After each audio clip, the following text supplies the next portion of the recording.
Okay, so welcome to the year ahead for 2024. I want to give a disclaimer that this is my version of this information. So the astrological information that I will put forward today is the things that I find most important. Most of you are familiar with my work, but if this is your first time in an event with me, hi, I'm Jaleesa Cypress. And I am an astrologer, but I also am a wizard and a psychic and all the other things. And so I use a lot of different methods to create the information that I'm going to present here today.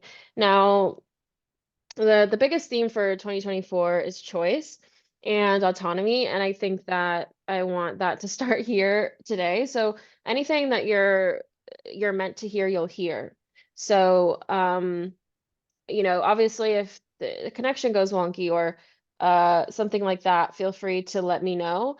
But if you're like, oh, I didn't catch that or this or that, like the recording will be sent to you and you will get you'll get monthly updates. If you made sure to sign up for the email list, you'll get an update starting on January 1st that gives you just that month ahead with the same dates and everything. So it won't be the same information that we have here today. Maybe I'll end up breaking up the videos and sending them to you, although that'd be very generous of me because that takes a lot. But yeah, take what you will, and if it doesn't resonate with you, that's okay. Amazing. Okay, let's get started. Uh, okay, can everybody check if they're on mute? Because I hear somebody's sound. So just double checking that before we um, get started. Hopefully people as they come in will be muted. I don't have a tech person today. Okay. I want to say a quick hi to Sarah. It's so good to see Sarah. Okay, so hi. Okay.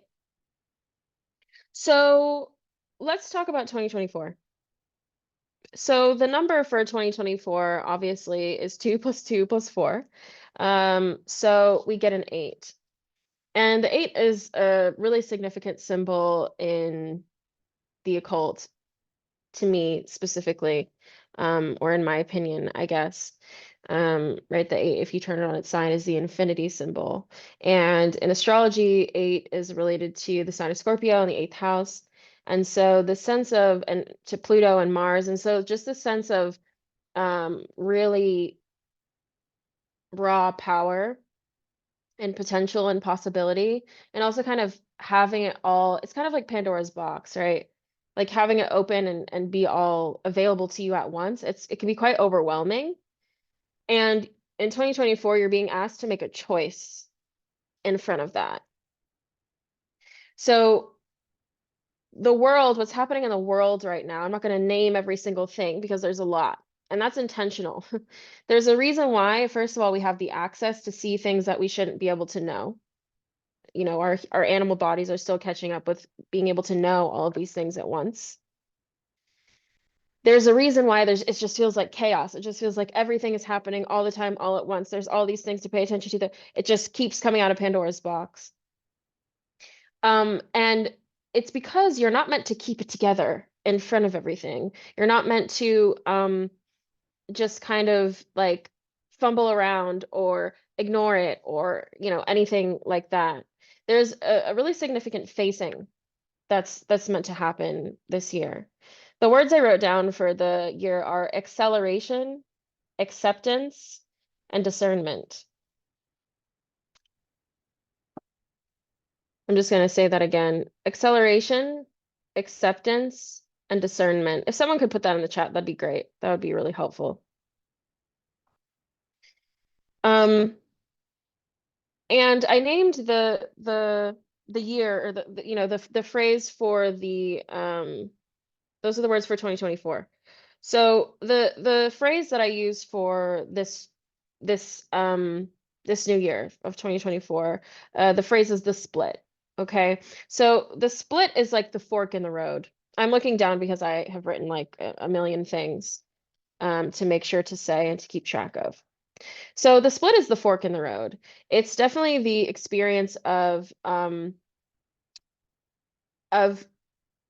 yes, Pandora's box, and there's the option to either kind of be picked up by the tornado of chaos or to keep living in a world where you let everything that's external to you determine how you feel, determine what you do, determine what your values are, or there's an option to go down this other road. And I specifically asked Spirit to call people to the space that have the opportunity to take the other road, that have the opportunity to take the road that is of, ultimate choice. When we talk about 2023, um, because you're here, I know that you've seen things and experienced things and learned things this past year that you can't ignore. There's going to be certain events that happened to you in 2023 that were very significant to you. They could be blatantly spiritual, or they could be subtle but impactful. It's like, for example, if you have a paranormal experience, you can brush it under the rug for the rest of your life, or you can make it your whole personality. And but the event that happened, right? You can't ignore that something occurred, and that was what happened in 2023. Something occurred. Just making sure you're muted. Uh, this sense of I also just want you to feel into that. Like, what do you like looking back on 2023? What do you feel like occurred for you this year that really stuck with you? With that confirmed beliefs, reaffirmed beliefs that you already had, uh, value shifts or values that clicked into place, and you're like, okay, now I feel really solid in this. Things that completely threw you for a loop, loss. There's a lot of grief this year. These are all turning point moments. I think that everyone has had at least, one turning point moment in 2023, and that has given you this mirror. And I would even argue that everyone in the world has, because of what's happening globally. So I want to say that, like, the choice is constantly being made for you. What you see and how you respond to it, right? We grow up with certain programming and certain ideas of how we should make choices, and they come from what we grow up with. And our parents were always doing their best. But do you want your parents, or, if you think of whatever the circumstances you grew up in, do you want those people, or the people that came before you, to make every single choice that you make in your life? If the answer is no, there has to be a shift, because without a consciousness shift into that decision making field and that autonomy, it is just a continuation of what was before.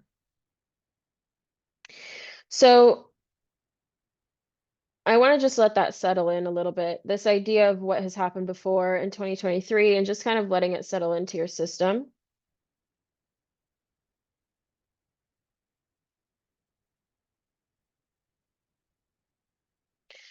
Because the fork in the road that's really available here, the split that I'm talking about, is basically deciding what's actually true.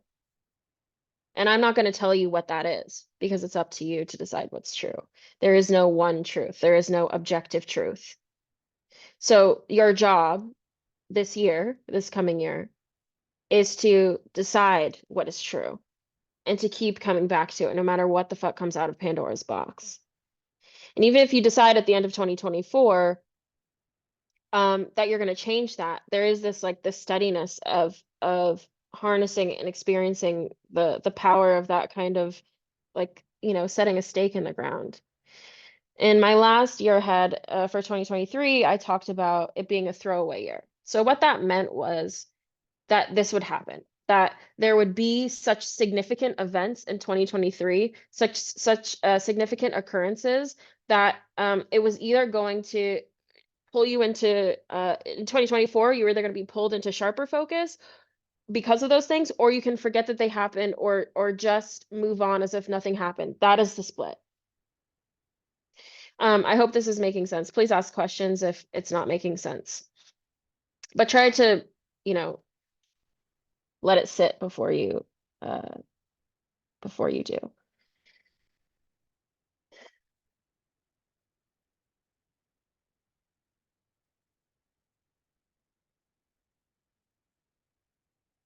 So I want to like reiterate, I guess, the level of what's at stake moving into 2024 and beyond.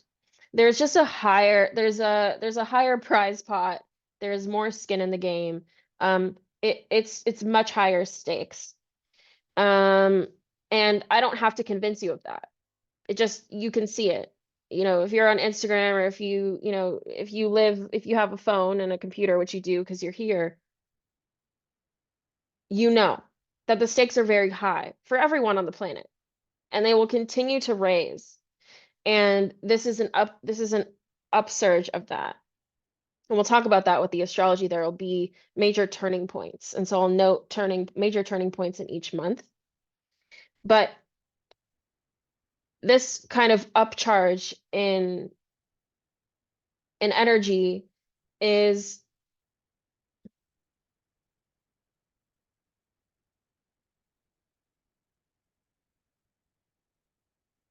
okay. I just want to be really clear here that there's a lot of conversations on Instagram and in a lot of different spiritual spaces about creating your own reality and manifestation and all of these things.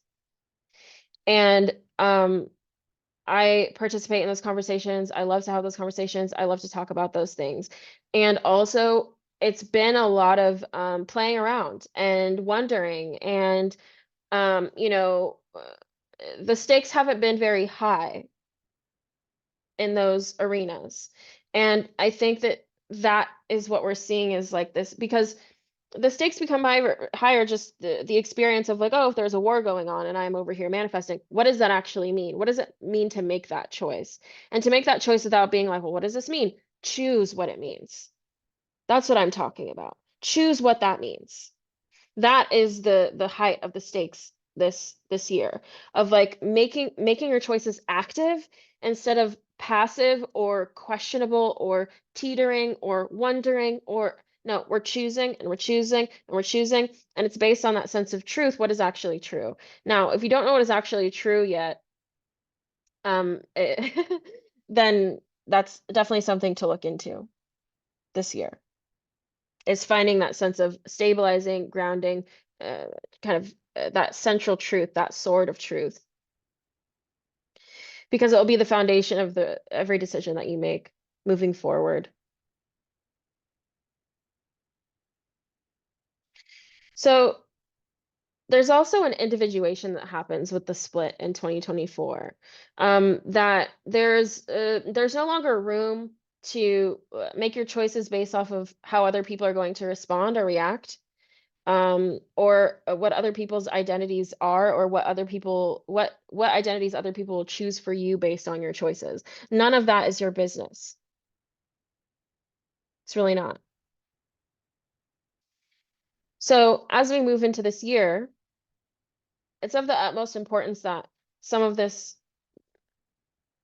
settles for you. And please let me know in the chat if you have any questions about just this kind of overview. Before we get into the nitty-gritty of the astrology, I think the astrology month by month tells a story of the year, right? So I'm going to be kind of telling you the story of the hero's journey that we're taking, or whatever character's journey that we're taking through the year. So I'll be able to kind of zero in on some of the points that I've already talked about and ground them a little bit. But if you have any initial questions, just put them in the chat now. I'm just going to look through everything that's in the chat so far. A lot of highs. Thank you for putting the words in. Okay. Okay, so we don't have any questions or comments in the chat right now. Great. Okay, so let's start. I want to go month by month. So let's start with January. And we're going to start with the 1st of January. So January 1st, 2024 at 10:07 p.m. EST, we have Mercury going direct in Sagittarius. Now, this is really important to me with what we just spoke about, because Sagittarius is the torchbearer. So they're the ones who are carrying the light. They've decided they hold a truth, and they've decided that they are going to be the bearer of that truth, that they're going to carry that torch. Everywhere else is dark. presumably. And there are other torch carriers and whatever, but just this sense of responsibility and choice to carry a certain truth. So Mercury, which is the messenger of the gods in astrology, this messenger of the gods in Sagittarius, the sign of the philosopher, going direct. So this sense of when a planet goes direct or is direct, it's this sense of stationing in the threshold between where you were going and where you're about to go.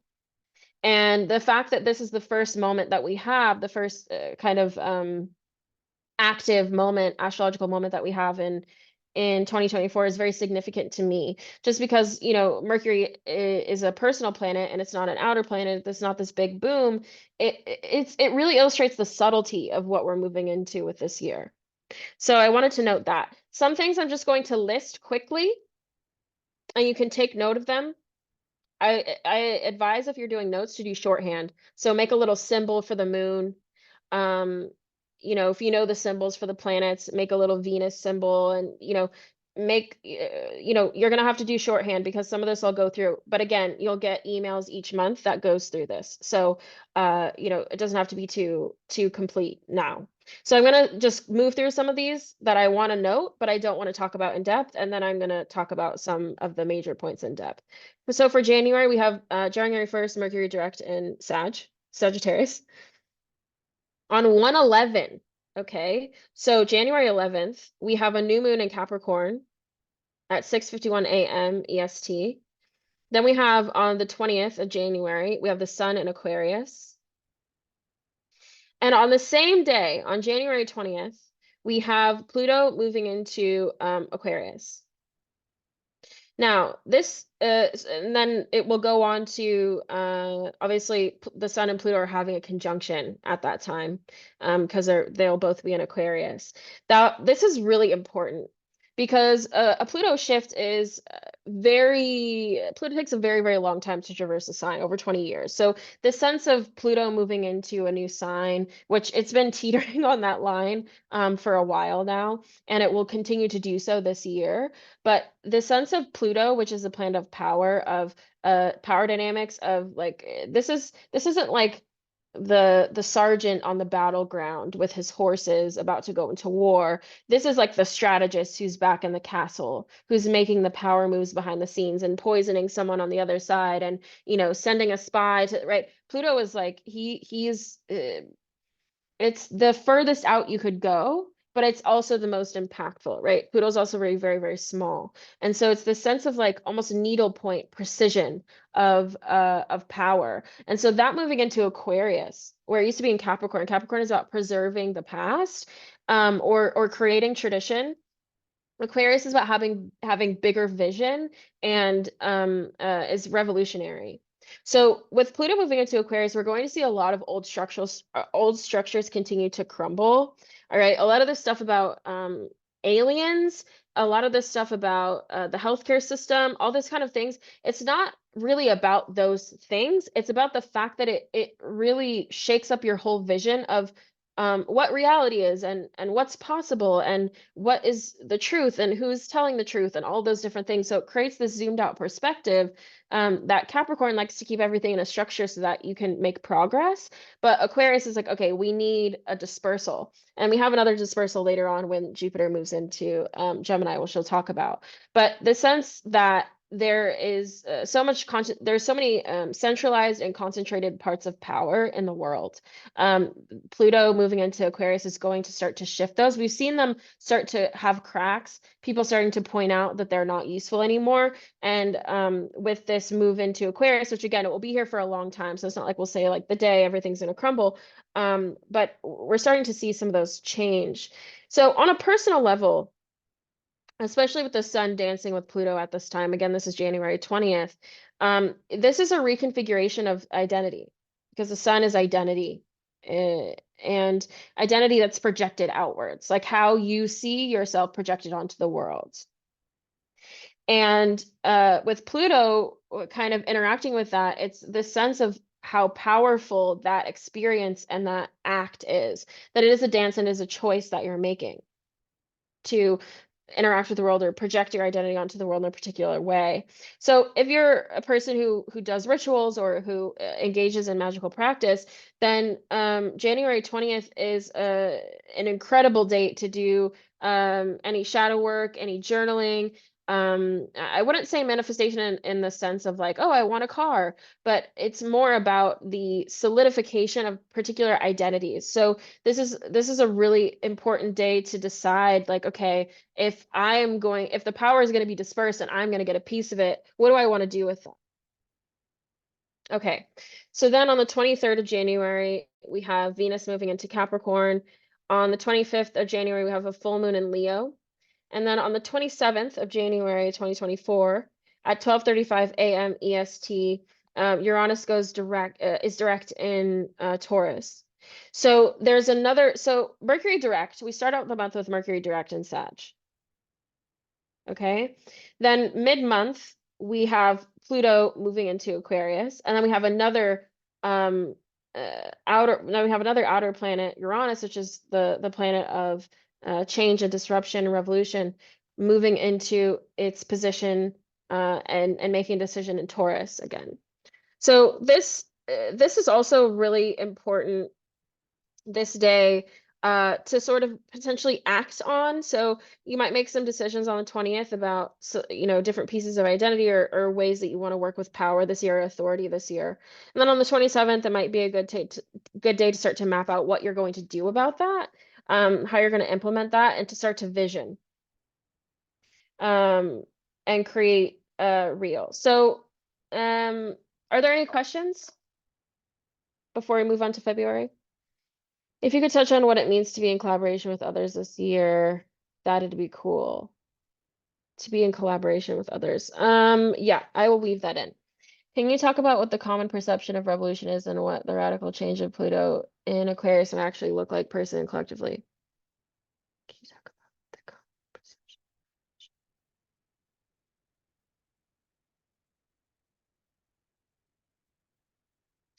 perception? Yeah, I feel like I've talked, I mean, I think the question of what the common perception of revolution is, I can't say. I think the common perception of revolution, if you're going to ask me, is a radical shift structurally, a radical structural shift. Some people would say maybe a radical social shift. And then what would it look like personally and collectively? I think I touched on that just in sense of I was talking about some of those structures being reimagined, the structures that we have created to uh, have a system in the way that society works. And personally, I think personally, especially with the dance of Pluto and the Sun in January, it was what I was talking about the sense of authority and power, specifically when it comes to your discomfort with power, your discomfort with the way that power moves in society. You need to face that discomfort this year. The eighth house is like the number 8, and for me, the eighth house is really pulling up. It's like lifting up a rock and seeing all like the grubs and the things underneath. It's like you shying away doesn't mean they don't exist. And there's a lot to be held there. So I think that when it comes to outer planets, you have to engage. It's not going to just kind of like, it'll happen on a collective level, but again, you kind of have a choice whether or not you want to engage with that. So there has to be a choice to engage with authority and power in a really direct and kind of opening way. How that's going to play out is dependent on what we're ready for. And part of the reason I do this kind of event is to start to prepare our systems energetically for whatever is necessary to move us along in the path that we're already going on. There's a lot of resistance that people have built up over the years, just being resistant to change and what needs to happen. And so I think it's definitely a reckoning with the ways that you're kind of creating tension and resistance in your own system, and shying away from kind of taking your own power or being upset about how power is manifested externally and not looking at how that is a reflection of the way that you wield power. And when I say power, I mean just using my voice, just like deciding to speak and the words that I use and who I say them to is energy. It's an energetic imprint. That's power. Um, if you make things or have a business or whatever, this thing of like I'm creating just in general, you create art, you create writing, you you work at a job and you have your physical presence there and you're interacting with human beings, you're a part of their day, that's all power. So I think that we see power in this way of like the person at the top, but the person at the top just decided one day that they were good enough to be at the top, and but really all of those decisions are trickle down, right? It's like even the president of the United States, all of the decisions that are made at the top either have to be pushed up from the bottom or have to trickle down. So all of those tiny interactions in between are all versions of power and have energetic imprints. So it's not like this big kind of ominous thing. It's the way you do everything. Like the way that I drink water, you know, intention, energy, power, they're kind of all the same thing to me. Okay, I'm gonna keep moving, but feel free to ask clarifying questions. Um, I also want to underline that Uranus direct in Taurus on the 27th of January. I noted here as some sense of resolution, right? There's been a lot of questions about how things will be resolved, whether that's in your personal life, in your professional life, or in on a global scale. And I think there will be some kind of resolution, whether we see that, and you know, we don't everything, like I just said, everything is a trickle down, so we might not see it on that day. But I think that there will start to be things will start to resolve themselves. And we'll start to see what the permanent kinds of solutions will be. So I think it's also very important that by the 27th of January, you have figured out how to do the particular dance or the particular posture that you're doing well. Because it will start to congeal a little bit more at that time. Okay, so moving into February. The first thing I want to note, so I'm just going to go through a couple of minor transits. So on the 13th of February, Mars moves into Aquarius, which is important because it starts to give us that energy and that gumption to start doing those actions that create that dispersal and create a wider decentralized network. On the 18th of February, you have the Sun moving into Pisces. Um, and then on the 28th of February 2024 is kind of like a minor second locking into place of the identity and power stuff I was talking about for January.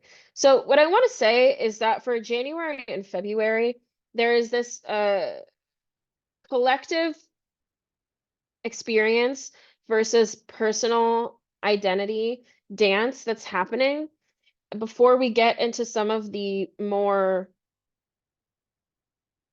external disturbances that require you to kind of show up in what you've chosen.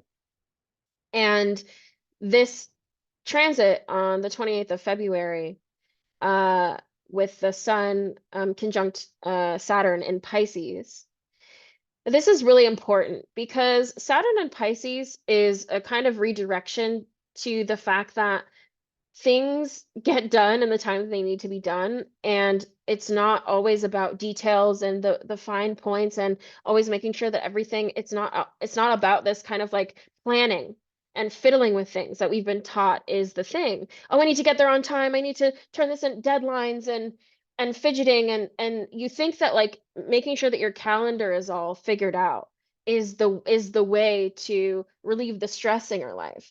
Saturn and Pisces is like, no, everything is all connected. So if it doesn't matter if you have on your calendar to meet with that client, if you feel, if you feel like you're completely unable to meet that circumstance, in the Pisces way is to kind of like do what needs to be done, like do what's necessary. And so the sense of clicking into and that's power also, like the ability to make that choice, the ability to make choice is a power move, right? That is what power is, and so we all have it. So February 28th, we have the sun conjunct Saturn in Pisces. This is it's like the sun is coming to meet this thing that we've already had going on, which is Saturn in Pisces. And so the sun being the ego, and the projection of self coming to meet stabilization. There's this kind of like, okay, I can do this. Like I can embody this person or this identity of what I need to be to create this version of a life that I know I'm supposed to. In 2023, by the end of 2023, you should be able to understand what it is, what that thing is that you're clicking into, what those identities are that you're clicking into. If you haven't done that work, I don't know that you would be here. I think that you've done it. So this is just another solidification. So knowing that you have some time, but also knowing that again on February 28th, doing some like looking back on the notes that you made on January 20th, or doing something to kind of like something that puts you in your seat of authority. Again, I think is really important at that time because as March hits, so I'm moving into March. So again, just put your questions in the chat. As March hits, we have on March 10th, we have the new moon in Pisces, which is really lovely because it kind of brings brings fresh energy to some of these things that have been happening for you internally.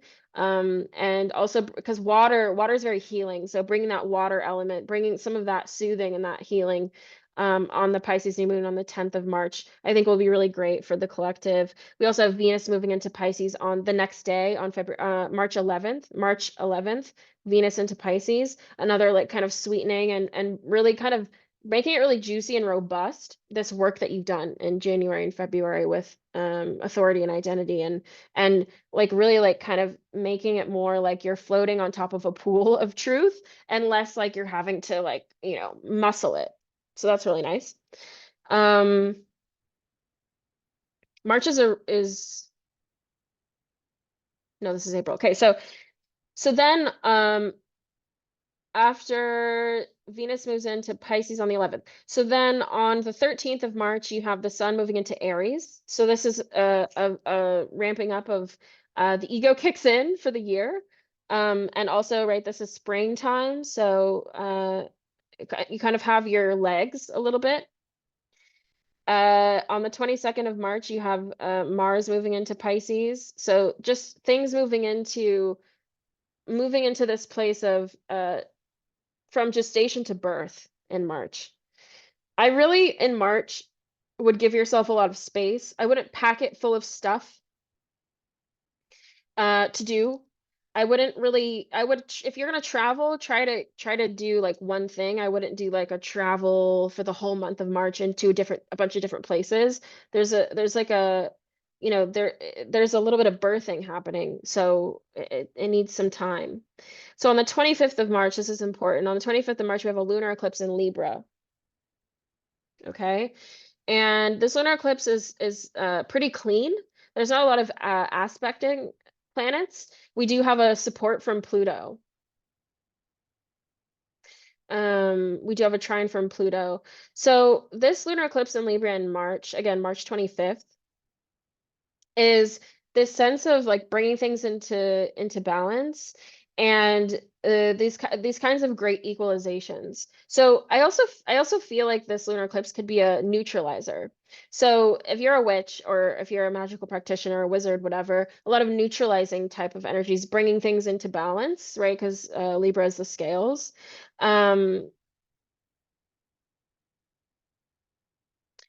Okay, I made notes that I cannot read. Yeah, I don't even know what that says. That's great, Jaleesa. Thanks for that. Yeah, so we have so we have the start of eclipse season in March. And then I'm going to move to April. So in April, we have the first thing that happens in April, April 5th, we have Venus into Aries. So for me, this is, I really love this because it's Venus moving into the sign of action. And it's kind of like, I want stuff. And this is great because if you just solidified a new identity and then Venus moves into Aries and all of a sudden desire comes online, and you're now desiring through a new lens, through a new vision, and through a new identity. And so that's kind of like it's like a new taste in your mouth, or things might feel new or fresh, or your desire might feel different. So it's a great time to be, if you're, single, dating, or if you're if you're interested in, sex magic, or things that have to do with sensuality, or if you're wanting to birth a project, this could be a really interesting time, not for planning, but for ideation, and like actually feeling into stuff and seeing, oh, do I want this? Okay, no. It's very like grabbing and pushing away and putting in your mouth and spitting it out. It's very like trial and erroring in this new body that you have. Um, because you've made the choice, and you're kind of on that path in the split. And then on the 8th of April, the 8th of April, April 8th, 2024, at 2:21 p.m. EST, we have the new moon solar eclipse in Aries. Okay. So this will be another reckoning, especially because this moon will be conjunct Chiron, and also the retrograde Mercury. This will be a reckoning with individual will. So this is where, you might feel a little bit tested in this sense of how you're choosing and what you're choosing, and the power that you have as an individual. Whether that's a world event that kind of again causes us to be like, oh, well, how do I fit this into what happens in my life? Or whether that's on a personal level. I definitely think this eclipse is something that will create a really incredible mirror. Um, and I, again, don't necessarily advise traveling as much in April. Again, if you're traveling, then going somewhere, staying put, going home, okay. But not too much movement, because after the new moon solar eclipse in Aries on April 8th, we then on the April 19th, we have the sun moving into Taurus, which is nice because it stabilizes some of the eclipse energy. And then on the 20th of April, okay, April 20th, 2024, we have Jupiter, the planet of excess and more and abundance, conjunct, so meeting Uranus, the planet of revolution and pushing and change and spontaneity. Okay, so this in Taurus, so this conjunction is extremely powerful because both of these planets are in agreement that we need more, we need to do more. It's like if you someone's like, I'm gonna make a bomb. They're like, well, make it a big bomb. Like it's anything you put in front of it, it's like, okay, bigger. And what you're putting in front of it is really crazy stuff already. So this transit, like literally it's the anything could happen transit, in my opinion, for sure. And we've already had this before, so it's not something that's brand new. I mean, nothing is brand new under the sun, right? Or with the sun, next to the sun. But I definitely think that this transit, if you were going to do something you've never done before, this is a good moment to put some kind of penny in the bucket towards that kind of action. Doing something you've never done before could be having a kid, could be a sexual thing you want to try that you've never done before. It could be a type of business that you want to try for. But know that it's like you're kind of playing, it's like the casino. So it's not guaranteed that it's going to go exactly the way that you think it is. So you're playing with risk. But what I love about that you're playing with risk in the middle of April is it's springtime. You've had a couple months kind of to simmer in this energy, and so you're ready. You're ready to play with risk and to start to engage in a fuller and deeper way. So really excited about that. I don't know what the fuck time it is. Great. We have no time. Just kidding. We're good. We're on schedule. Any questions or comments about that, please put them in the chat. So that's on April 20th. On April 23rd, we have a full moon in Scorpio. Now, for all my witches or spiritual practitioners, people who do ritual, wizards. After this conjunction, you get a lot of information about what it looks like to play with risk. And then we get the full moon in Scorpio, which again is an activation of that 8 power. So on the 23rd of April, this is great ritual day because it's very juicy. that conjunction between Jupiter and Uranus, Jupiter will start to move. So there'd be a separation. But it's on the other side, and it's this relationship between specifically around money, around sexuality, or around yeah, power. Like if you really wanted to take a particular position within a company, if you really wanted to have a better relationship with your boss, if you wanted to become the boss, if you want to become your own boss, all those kinds of things. That full moon in Scorpio, I think, will be quite powerful for that. Okay, so that's on April 23rd. Then on April 25th, we have Mercury direct in Aries. Okay. Um, and then on April 29th, we have Venus into Taurus. Beautiful, beautiful. Home sign. This is like after this, like after this, like live wire of that conjunction, then 9 days later, we get like, okay, back in the body, back into pleasure, and kind of cementing some of the stuff you might have played with earlier on in April. On April 30th, we have Mars into Aries. Okay, the pace is picking up. The pace is picking up. You've been cementing, testing. There's risk that you've been taking, and now the pace is picking up. Okay. So by May, we're going at a pace. We're going at a pace. Now, for my practitioners of magic, I have specifically noted this last I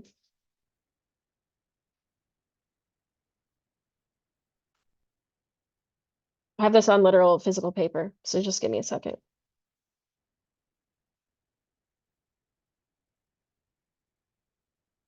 Okay, so okay, so on the 1st of May, which is a Beltane, so it's a very juicy portal. It's a last quarter moon in Aquarius. So the next first quarter moon is on the 15th of May.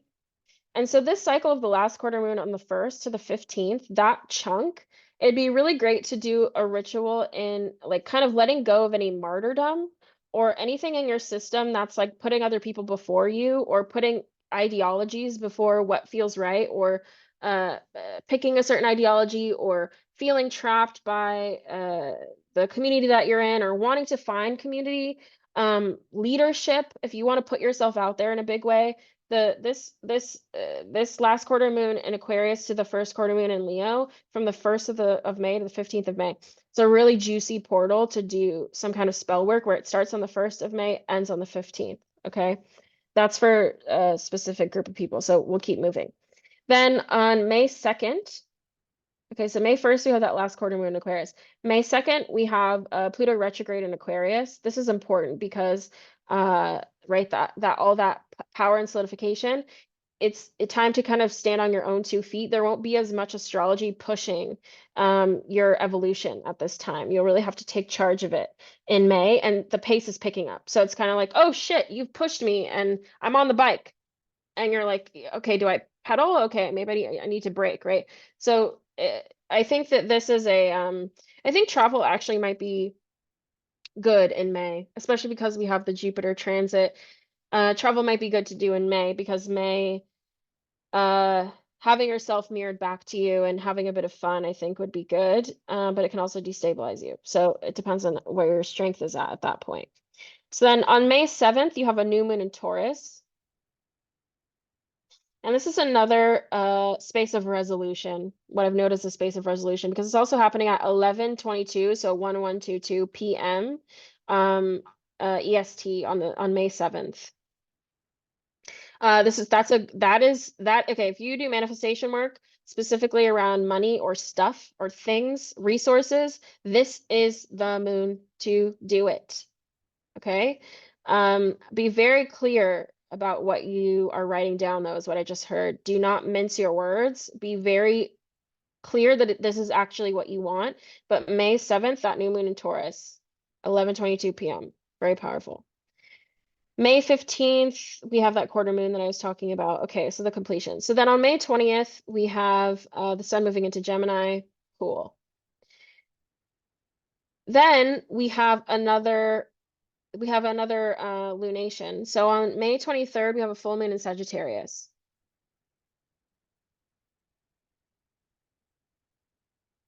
Yes. So on May 23rd, we have a full moon in Sagittarius. That same day, we have Venus moving into Gemini,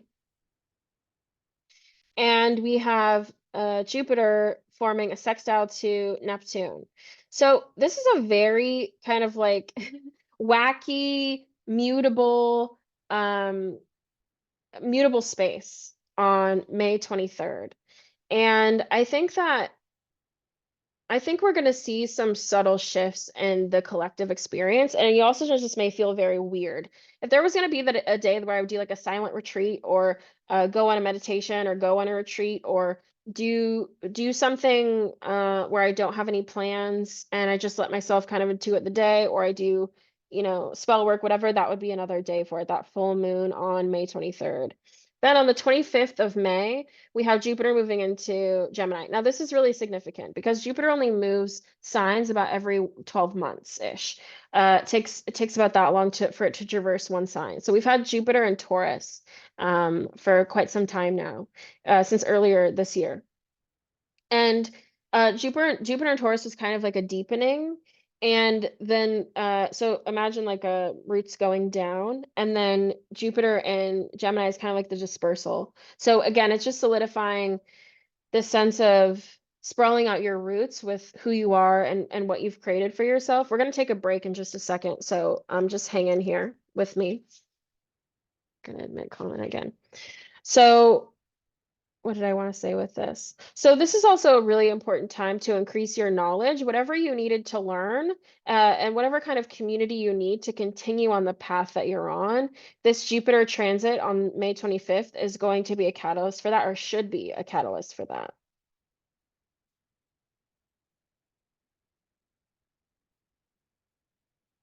Okay, so now that we are 6 months in, I'm gonna have us take a second to just breathe and drink some water. And I will put any questions that you have in the chat and I can answer them.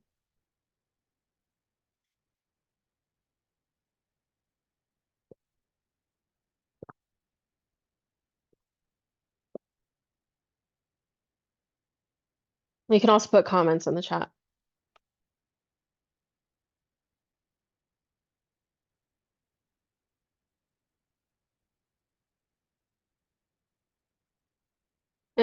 Jess, how do you like to do spell work?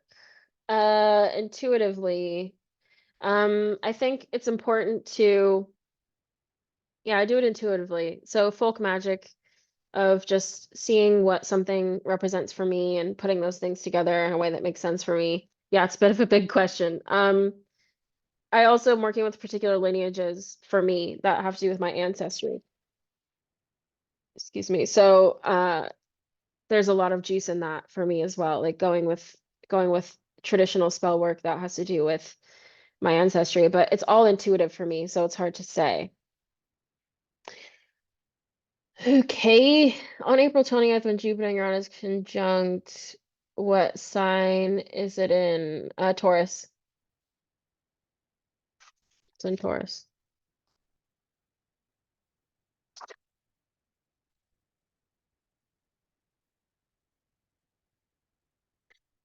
Anything to keep in mind for folks in the midst of their Saturn return this 2024? I just heard it's not personal. Keep that in mind. Uh, that I think maybe that's a good thing for everyone to remember, that like what's happening. I think that sometimes people can feel like, why me? Or like, why did I, this kind of sense of why did I get born in this generation? Or why do I have to deal with this or this or that? Like, it's not personal. And what that means is it's not an attack on you, and it's not meant to be a reflection on you. It's just what's happening. So yeah, trying not to take it personally. And I think we definitely need to figure out when it's important to be vulnerable and lean into sensitivity, and when it's important to cultivate strength and resilience. And I think remembering that things aren't personal can help with that.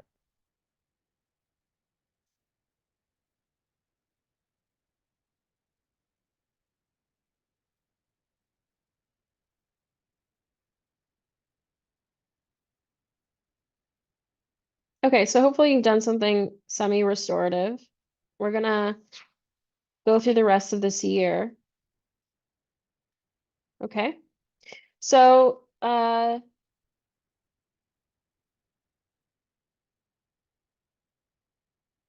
June is quite simple in a certain kind of way. Um, so let's talk about June. On June 2nd, we have Jupiter trine Pluto. Now, this is two mutable signs. So we do have this mutable support system that's happening. Okay, the mutable support. And mutable energy is change, being open to change, learning how to be resilient through change. And that's one of the most, I mean, life is change. So it's one of the most beautiful and important tools you could have is to know how to be resilient in the midst of change and to learn about that. You're also able at this time with this transit to create change. So again, if this is has to do with spell work could just be writing something down and saying it out loud, and you know, it doesn't have to be super elaborate, but it can be if you know how to do it. Um, if you don't, this might be something to learn this year, and I may or may not be teaching it this year. You'll see. Uh, Jupiter trine Pluto. Yeah. So this is a really like it's almost like what I just saw is like a springboard or like a trampoline in the beginning of June, right? As the pace picked up in May, and then we have this kind of root dispersal, and then there's a bit of a boon that we have on the 2nd of June. I didn't mean for it to be a poem. So then on 6/6, so June 6th, we have a new moon in Gemini. On uh on June 9th, we have Mars into Taurus, which is another stabilizer, which is great after a bunch of energy and new moon in Gemini. Then on the 9th, we have some stabilizing. On June 14th, we have last quarter moon in Virgo, which could also be another folding in of a spell. We have on the 20th of June, we have the sun moving into Cancer. So this is again about resiliency and emotions. On the 21st of June, we have a full moon in Capricorn. So this, what's really interesting is this year we have two full moons in Capricorn. We have one on the 21st of June and one on the 21st of July. Now, I triple checked this and I am 90% sure that I'm correct that this is true. Obviously, I've used my astrological software and everything like that. I've checked the charts. So this is pretty crazy to have two full moons in the same sign. Um, and I think that it's a really wild portal, right? Because we just had Pluto there in Capricorn. And the sense of structures falling or things falling apart that are systems that we've relied on for a very long time and needing to create new support structures. Leadership is really the necessity of leadership and art are really at its peak. Because these are creative practices to lead and to create like this to lead and to make art um are incredibly generative. So the two new moons are two full moons because it's in Cancer season and the entry into Leo season. So it's at the first degree. The first full moon in Capricorn is at the first degree of Capricorn. The second one is at the last degree of Capricorn. So we have this chunk between the 21st of June. I'm going to go through the rest of June and the early July, but I'm just talking about this particular container. So this is a leadership portal that we're kind of walking through. And it's really important to know at this point what you are really good at and what you're not so good at and need to start to work on or get help with. what you can help people with versus what you need help with. Because there's also a piece of Capricorn that's always about authenticity. So where you're kind of hiding yourself and where you need to, be more revealing with what you are what have access to. If you want to create something public, this is a great time to do that. Um, so we have that, which is very powerful. So again, the first one is on the 21st of June. Then on the 29th of June, we have Saturn retrograde in Pisces. So Saturn retrograding in Pisces is it's very difficult to get things done in a linear way. And it's, of course, happening in this portal between with Capricorn, because Saturn is the ruler of Capricorn.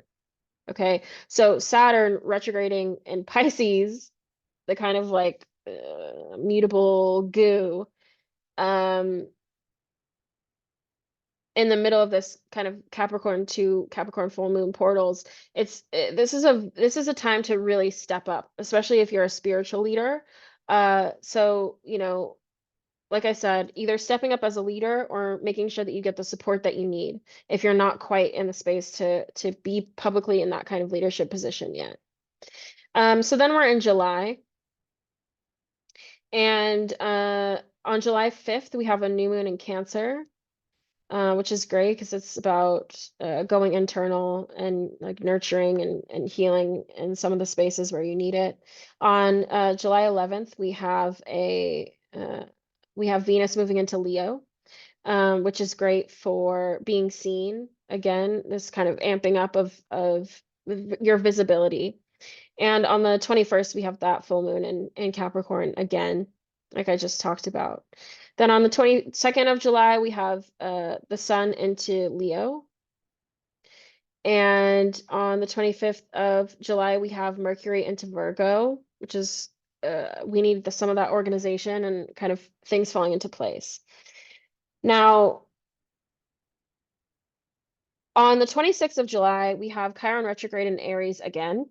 And so this is really important to note because the wounding that can come from or create your ability to be a leader can be very deep. The sense of like feeling alone, feeling like you don't have support, or feeling like you don't know what to do sometimes, or feeling like no one understands you. And also that you have your own individual desires or needs and you don't know how they fit with your ability to lead or your ability to take charge with other people following you. That's really going to come up in July. Might be a good time to travel because you might want to be in a pretty place. But at the same time, I think that it'd be good to, again, prioritize really putting yourself in a container that's going to hold that space for you. Okay, so then in August 4th, we have a new moon in Leo. On August 5th, we have Mercury retrograde in Virgo, which is not great. But again, it's like everything this year is like pulling us back to like, it doesn't matter about how you think it should go. It doesn't matter about how it used to be. It doesn't matter about what the details are. Like figuring out what the truth is underneath all of those things and figuring out what the guiding light is outside of all the noise of what you should do.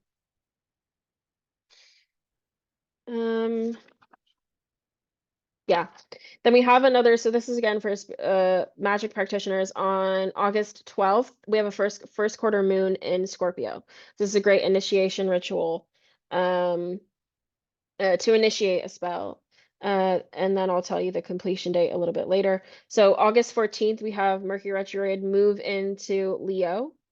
And then August 19th, we have a full moon in Aquarius. We're not going to really talk about that because on August 19th, there is a Jupiter square Saturn. This is really significant, again, because it's this mutable energy.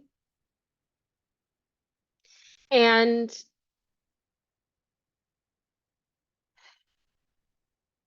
it's the tension between wanting to expand and feeling like you need a structure. And I think we can all relate to that. Like, I want to be bigger, but what happens if I mess up, and what landing do I have? That tension is really going to come up in August. So specifically, if that thing is money for you, maybe you need to save some money to have a little bit extra in August. I wouldn't say that August is a great time to take risks. Um, yeah, it's not a great time to take risks because you're just not the collective energy is not mentally equipped to handle the kind of like toll that risks can take. So it's a little bit more of creating safety, cultivating safety, and feeling like you are creating new structures that can hold you, that don't have anything to do with should or the past, or what everyone else is doing. Then on August 22nd, we have the sun moving into Virgo. On August 26th, we have the last quarter moon. So again, this is the portal that I was talking about for spellwork practitioners. August 12th to August 26th is a first quarter to a last quarter moon. So that's a good portal for spellwork. On August 28th, you have Mercury direct in Leo.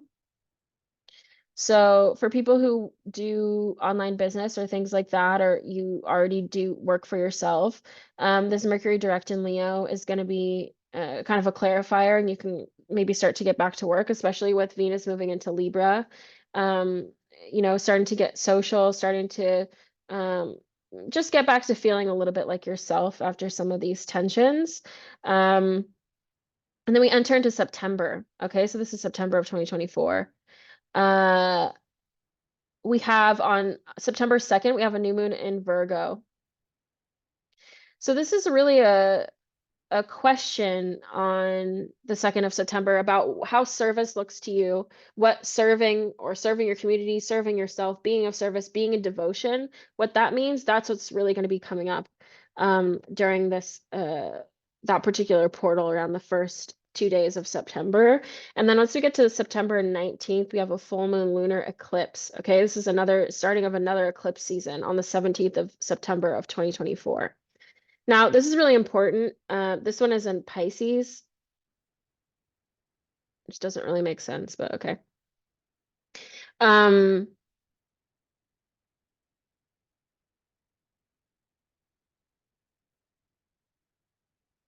yeah. So the start of eclipse season in September, it doesn't really like the rest of the year is pretty nuts. Okay. So starting with this eclipse in September on the 17th, it just like keeps going, keeps going, keeps going. So whatever preparation you need to do, right? A lot of us wait a long time to like prepare for the holidays if you're a business owner, or if you travel, or if you just really love the holidays, or whatever that is, or if you have special things that you do in that time of the year. It's important to take some time to do that earlier in the year than you usually would, get prepared earlier in the year than you usually would. Just because of how much is going on. So we have that eclipse portal on the 17th. And then on the 22nd of September, the sun moves into Libra. And then Venus moves into Scorpio on the same day. So those are kind of great omens for sensuality, sexuality, beauty, and kind of attracting things to you.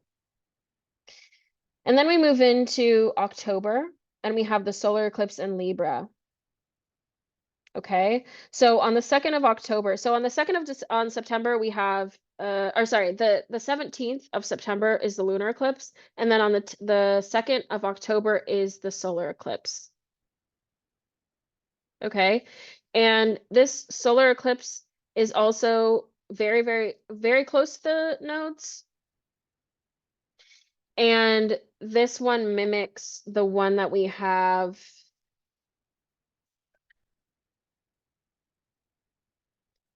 in March. Okay, so themes from March will kind of reappear. So looking back on journal entries, looking back on what you did, or if you want to make a plan to kind of complete itself between March 25th and October 2nd, that's like a huge portal of time. but that would be a good thing to do. Eclipse season is never a good time to like try to manifest or try to, force your will. It's more important to be a channel for and understand the energies that are happening, and kind of go with them, learn from them. Is the solar eclipse in Libra? Yes. Yes, it is. On October 9th, we have Jupiter retrograde in Gemini. So we a couple days after this eclipse, we have a retrograde of Jupiter. So this kind of movement backwards of the expander. And Jupiter retrograde can be a time where we start to feel a little bit like confused about abundance, confused about where we should go next or how we should point our arrow. And especially after an eclipse, it can just feel a little bit discombobulating. But later on, so 2 days later on October 10th, we have Pluto direct in Capricorn, which is great because it's like, oh yeah, it doesn't really matter what is happening externally to me or what I thought was or wasn't going to come to fruition, or I'm just gonna try again. Like Pluto direct on October 11th, I think is a really beautiful kind of reignition of that sense of self-authority. Like I get to choose. It's my decision. So really remembering that at that time, especially on October 12th, we have Jupiter sextiling that Chiron in Aries. So again, like really healing that relationship to feeling like it's not your choice, because it is. So remembering that. And then as we go into the full moon in Aries on October 17th. So this is like a forgetting, a balancing, a remembering kind of month in October. Right? And obviously, then we go into Samhain, the Samhain portal on October 31st. And it's kind of a re-solidification of everything you've learned this year, everything you've done. I think the Samhain portal will be really hot this year, even though there aren't any transits on that particular date. It's kind of an open book for that. And then on November 1st, we have a new moon in Scorpio. Beautiful. It's a great way to deepen that sense of power. Okay, great. We're on perfect timing to end this perfectly. So on November 2nd, you have Mercury moving into Sagittarius. This is important, but we'll get to it later in the month. Then on November 3rd, we have Mars moving into Leo. And then on November 15th, we have Saturn direct in Pisces, which is great. We need that. We need Saturn's energy back on board at this time to kind of give us direction and check in a little bit on what progress is going to look like from moving forward. And then on the 19th of November, we have Pluto is back in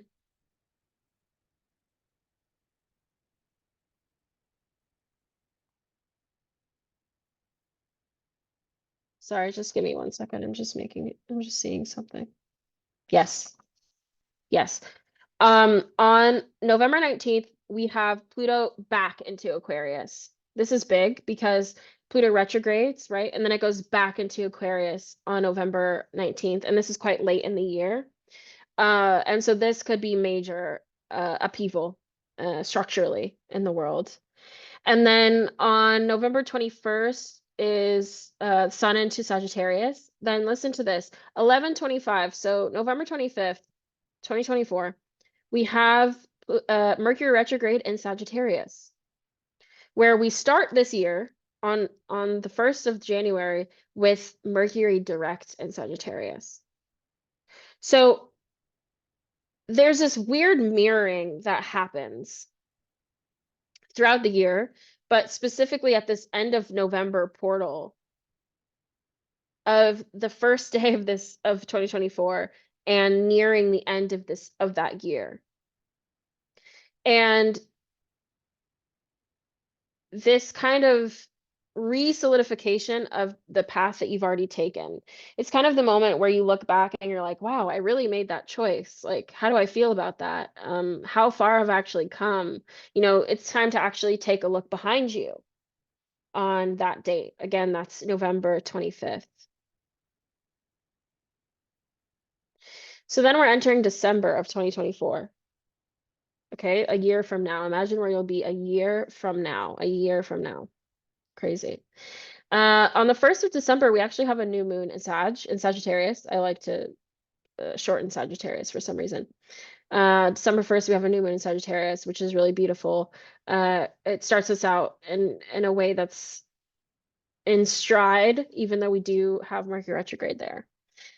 But then on the 6th of December, we have a Mars retrograde. Now, this is pretty impactful because Mars is the active, it's the warrior, and it's in Leo. So Mars retrograde in Leo is like, it's not great for those who are performance artists, for those who speak or do anything publicly, for those who are seen publicly.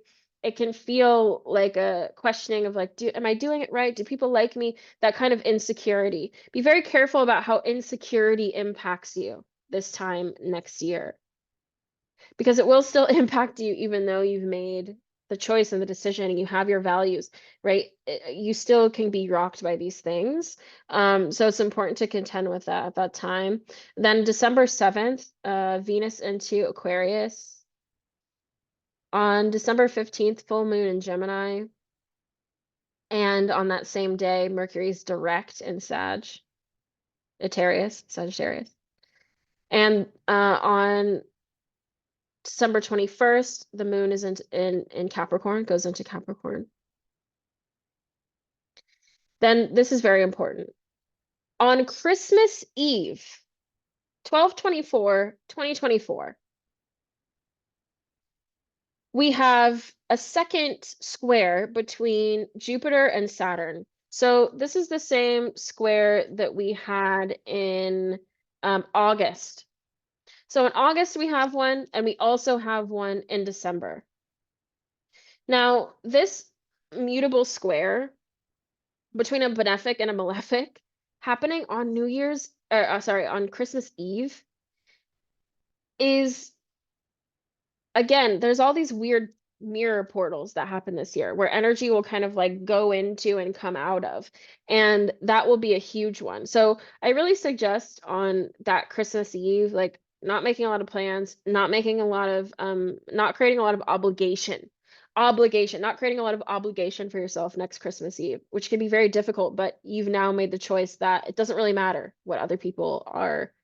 It's not your business. You just have to make the choice. Because it's mutability. So it requires you to be a little bit flexible on that date. Then on the 29th of December next year, we have Chiron direct in Aries. Now, this coupling that we have on Christmas Eve, the 24th, the 29th of December, and then the 30th, where we have Jupiter square Saturn, Chiron direct in Aries, and then a new moon in Capricorn is like a huge restart refresh. But it all has to do, it's in Gemini, Pisces, Aries, and Capricorn.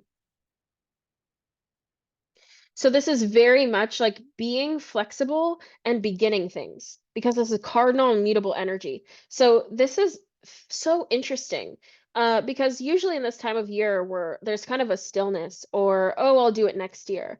And we're being asked to kind of change our pace in 2024 because if we're making this decisions now, it doesn't matter what people say about, oh, well, and people are tired in December, or this or that in December. This whole reality shift and paradigm shift about when to do things. And, are you tired because it's cold outside? Or are you tired because you created so much obligation for yourself in your life? Or because you're resisting celebrating a holiday, even though you really want to celebrate a holiday? Or whatever you've been doing all these years, there's a chance to really start new in this kind of Christmassy portal next year. And then I love this because the last day of 2024, 12/31/2024, we have Pluto in Aquarius forming a sextile to the North Node in Aries at 12:34 at 12:34 a.m. So 4 minutes past midnight. Sorry, 12:34 a.m. So it's basically like a little wink from the universe around power and the solidification of self-identity and self-choice. Now, as we're ending this, because we are ending this, because that is the end of the end of next year. I want to say that if I'm talking about the individual a lot, it's because it's purposeful. The power of the collective is because it's made up of a bunch of individuals who know exactly what their purpose is. The power of collective work is when everyone knows what their role is. And you finding your role is a selfish journey. Selfish meaning it is focused on the self, the part of you that is an individual this lifetime. You've had to split, you've done many, many, many, many splits in this life. Splits from people, splits from identities, splits from ideas. You've done many this lifetime, and this year is a huge one for sure. It's an identity split and an authority split, and it's a self-authority initiation. I'm going to repeat that. 2024 is a self-authority initiation. It's very, very powerful. And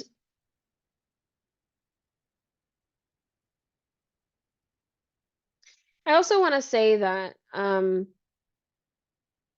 this idea of taking people with us, right? Like, can we take people with us when we evolve or when we move into a new level of like solidification of what we really are and what that identity really means in the world, what our role is, which could be anything. You could be a temple keeper, you could be a wizard, you could be a dishwasher, right? Just someone who's a craftsman, like a woodworker, a person who is a really into sexuality and initiates people in that world. You could be a performance artist, another kind of artist, an entertainer. We need all of those things, but that that that initiation into that particular role, um, it will the initiation into that particular role and what that means in terms of the trickle down of what values you have and what kind of lifestyle you have and the things you have to say no to or yes to. Yes, you may not, there may be people who cannot hang for that particular transition.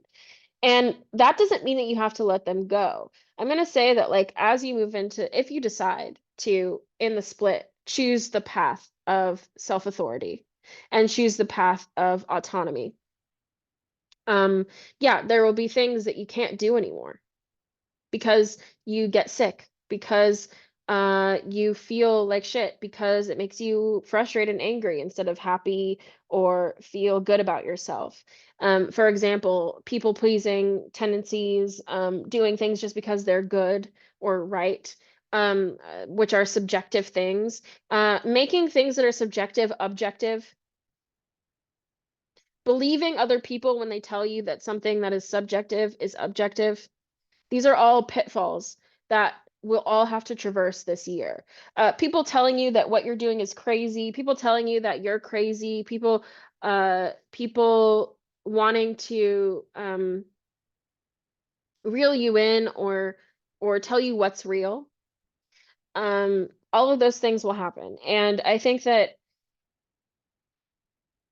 there's also a possibility that no one will say anything to you, and you will have to just see the divergence that will happen before your eyes when you continuously choose to keep the path, even though Pandora's box is continuing to kind of throw things out in front of you.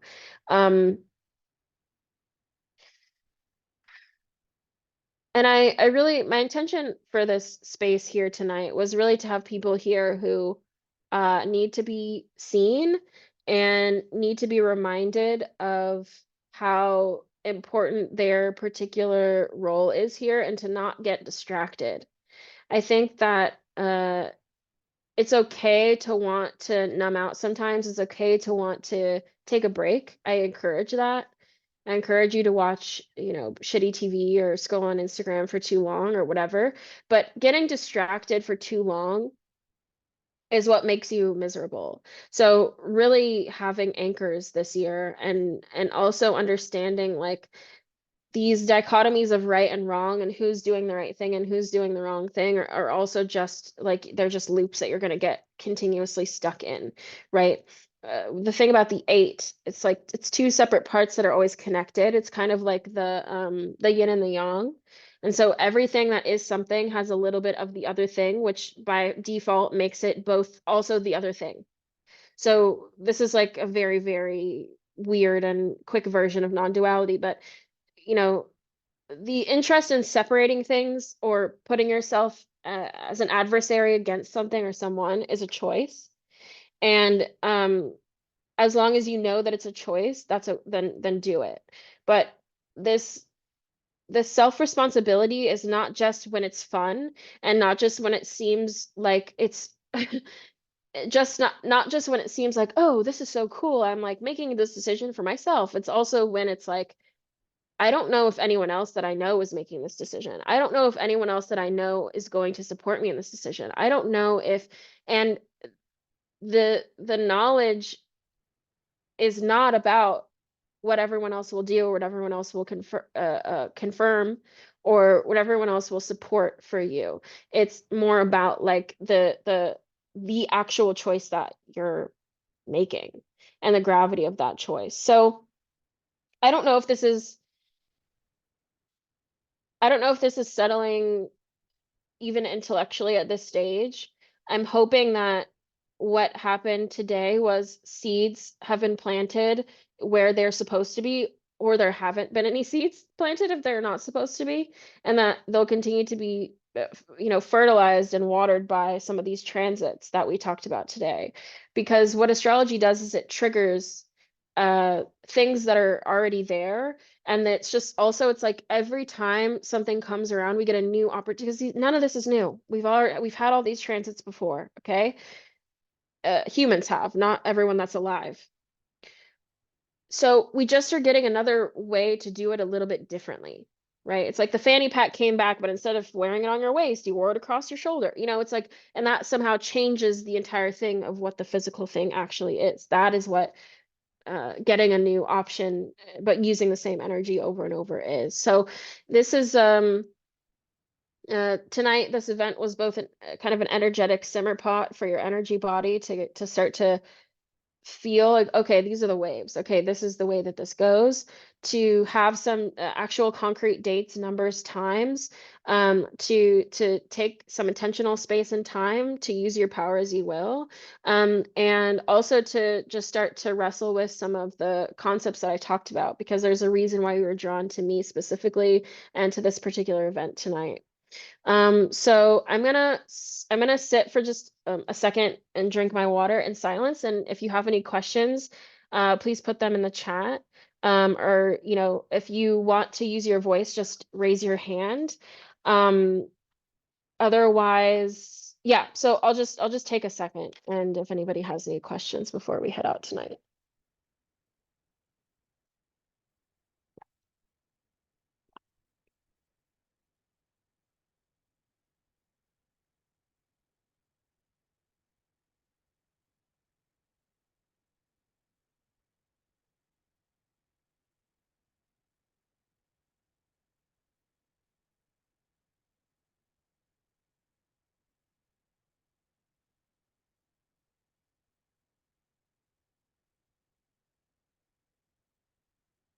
Thanks, Jess.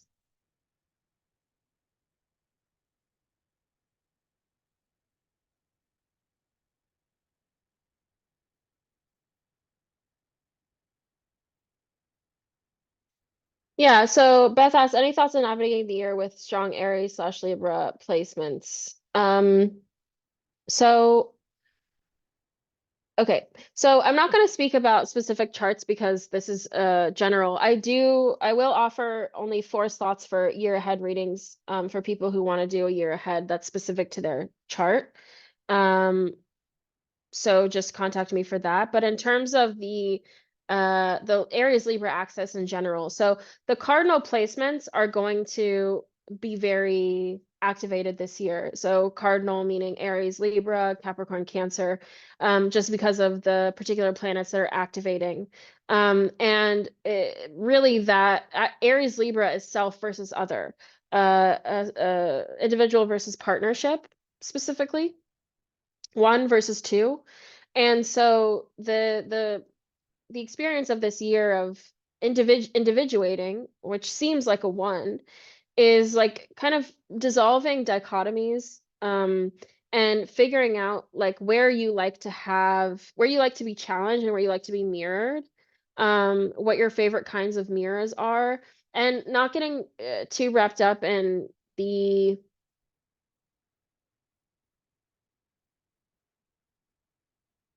okay, the identity work, and the word identity is a guide, right? It's like it's it's meant to help you sort of put things into place. But once it becomes a box or a prison, it's time to let it go. And I think that that's what the Aries Libra issue is that Aries is like, I won't let go of who I am no matter what. And it's like, well, sometimes you have to change or compromise in order to have the benefits of relationship.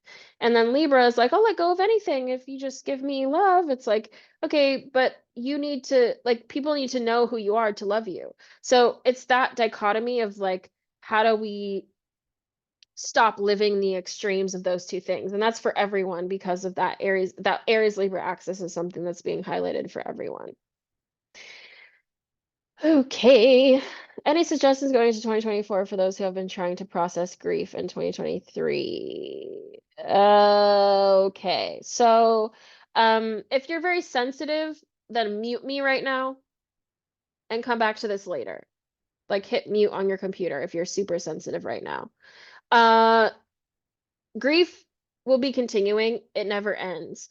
It happens on the micro and the macro scale. Micro meaning grief of a moment, like, an hour ago has now died.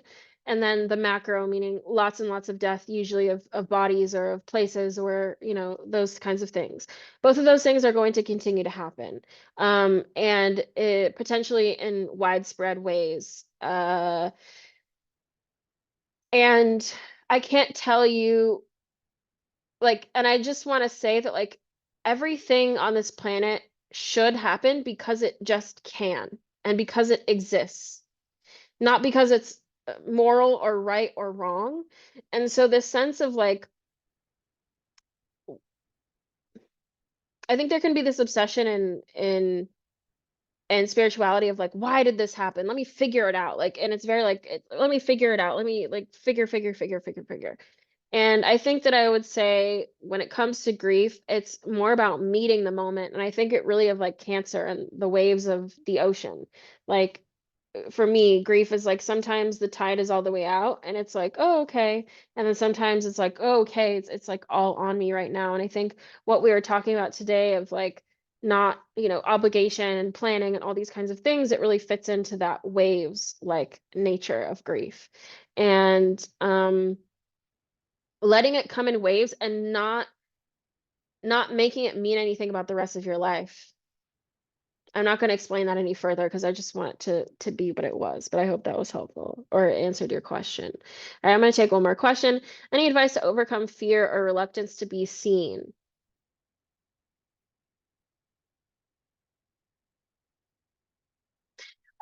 Figure out who you want to be seen by. That's it. Like if your fear of being seen by who?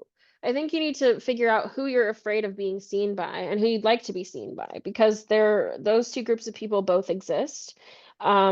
And they both exist in your mind because every human that sees you is their own individual and they're very nuanced. And so figure out who you do want to be seen by and focus on them, focus on that, and start to build on that slowly but surely. It'll give you more confidence. Yes. Okay. So we're 4 minutes over. So I am going to bid you all farewell. Thank you so much for coming. Um, I am delighted and I hope this was helpful. You will be getting, starting on January 1st, you'll get an email. So January 1st, February 1st, March 1st for the rest of 2024. You'll get little updates. So what I would suggest is, because some of them I'll explain, and I might explain one I didn't talk about today. or I might not explain one I did talk about today. So I would say that when you get those emails, you can also then be like, oh yeah, and look at your notes from today. So you can kind of, that will give you like a fuller picture of the information. And then if you want a personal year ahead, so I would look at how the astrology for this year is actually applying to your personal chart, then just email me and we can do that. Probably sometime in the first week of January. Okay. Love you all. Thank you so much. Good to see all of you. I'm going to stop the recording.